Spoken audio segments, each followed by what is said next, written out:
It's been 9 months since the apocalypse happened. Description for context. Sonic was in a house. Finished boarding up the windows to block any light, he knows that the internet and social media are permanently down, except for working radios and stuff to communicate, such as walkies and other items. He sat on the couch and wrapped his injured left arm from a bad gash he got from a fence when fleeing successfully from a zombie Mobian. He had dark circles under his exhausted eyes.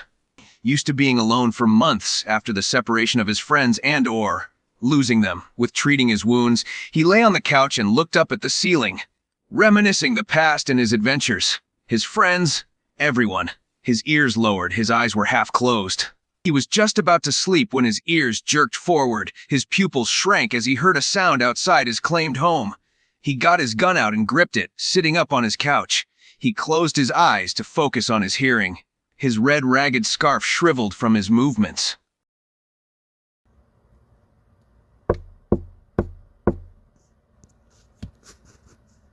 Sonic's pupils shrunk more as his ears laid back. He looked in the direction of the front door as he heard the sound. He got up and went to the front door, making sure to stay as quiet as possible. With gun clutched, he looked through the peephole to see who or what was outside his house. Hello? Hello? Please, help me. Sonic tilted his head, still looking through the peephole. He couldn't tell much, but he could tell the person outside had a female-sounding voice. He couldn't tell who it was, though. From the way she talked, she sounded distressed and was probably in trouble. He was hesitating. After months of being on his own, he was uncertain. But at the same time, he couldn't bring himself to ignore her desperate plea for help, especially when it might be a person in very real trouble. My wounds, they hurt so much. Sonic bit his lip. He felt another pang of hesitation, but he couldn't leave her out there. After debating on what to do, Sonic spoke up after a moment. His voice sounds quiet and a little hoarse from not talking for a while. Are you injured? There's someone here. Thank you. Yes. Please, help me. Sonic sighed quietly and stood in front of the door. He spoke again after a pause, his voice still sounding quiet and a little hoarse. You infected? No, I'm not. I'm just in awful pain. Sonic thought for a moment before he responded, his hand on the door ready to open to help her. He asked again, a bit more firm this time. How badly are you hurt? Bad enough I feel dizzy at this point. Sonic grimaced when she said that. He didn't like the sound of that. It was quiet again for another moment before Sonic spoke up.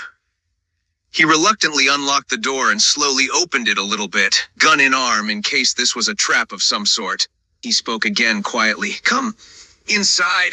You can't be out there on your own if you're that hurt. I feel dizzy.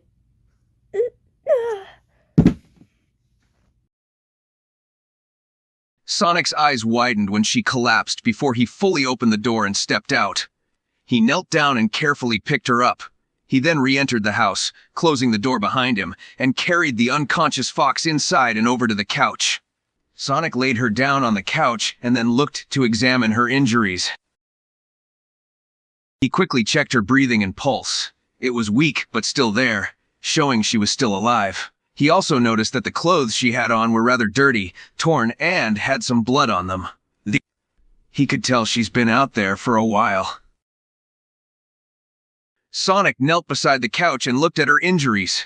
He grimaced when he saw the blood coming from the wounds on her body. There was a lot, and it was clear she lost quite a bit. He had to tend to her injuries as fast as he could. After a moment, he got up and went to get some stuff to help. Sonic went to the bathroom and found a first aid kit. He quickly went back to the living room and knelt back down, opening the kit to begin tending to her wounds.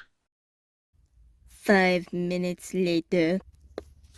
Sonic continued tending to the female fox's wounds. He was almost done treating the last injury she had. He finished up with wrapping up the last part of the injury in bandages before sitting back a bit exhausted. He sighed quietly in exhaustion. There was a moment of silence now that he finished tending to her wounds. Now that she was taken care of, Sonic looked at her for a moment. He could now get a look at her appearance. He looked at her and saw that she was a red fox who looked no younger than 14. But then he noticed that she had 4 big, fluffy tails.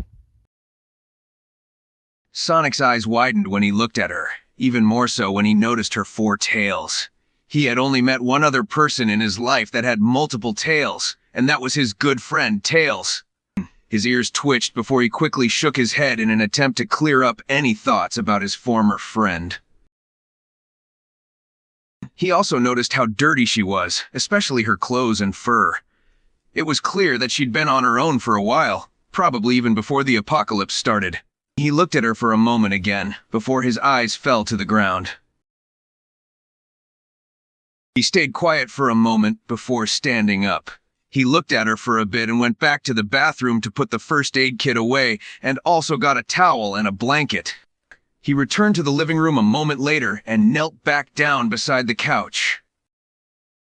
He gently lifted the fox up slightly with one arm. He put the towel under her head gently and laid her back down. Sonic then laid the blanket over her and tucked it gently, making sure she was nice and cozy. After a moment, he sat down on the ground next to the couch, his knees up close to his chest and arms resting on his knees. Sonic sat there for a moment, his ears lowered, looking at the floor. He thought about a lot of things, namely the condition she was in when he found her. His eyes glanced over at her. He felt bad that she's probably been on her own for this long. He had been on his own for 9 months, but he couldn't imagine being alone even longer than that.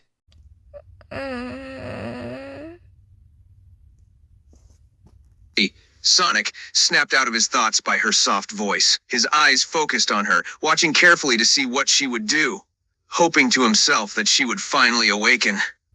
No, please don't hurt me.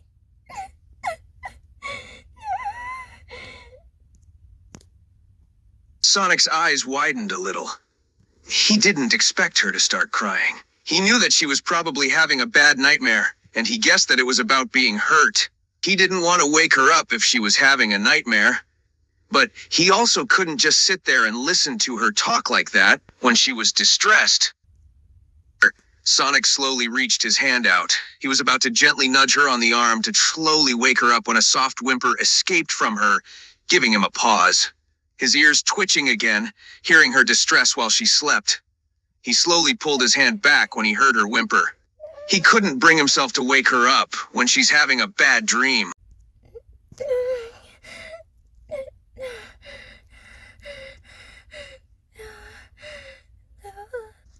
Sonic continued watching her like a hawk.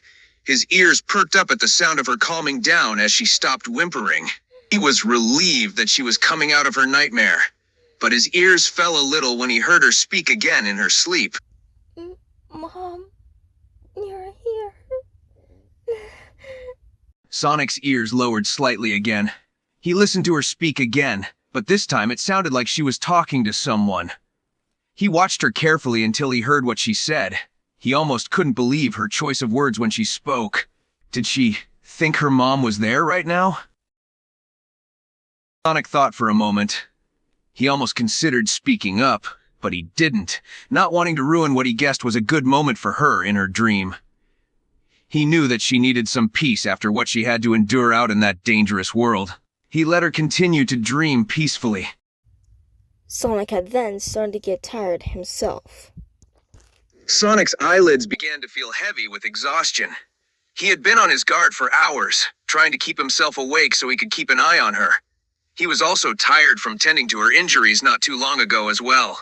It was quiet for a moment as he fought the urge to sleep, but he soon lost that battle as his eyelids became too heavy to keep open. Well, that's it for part 1, guys. Please like and subscribe for part 2.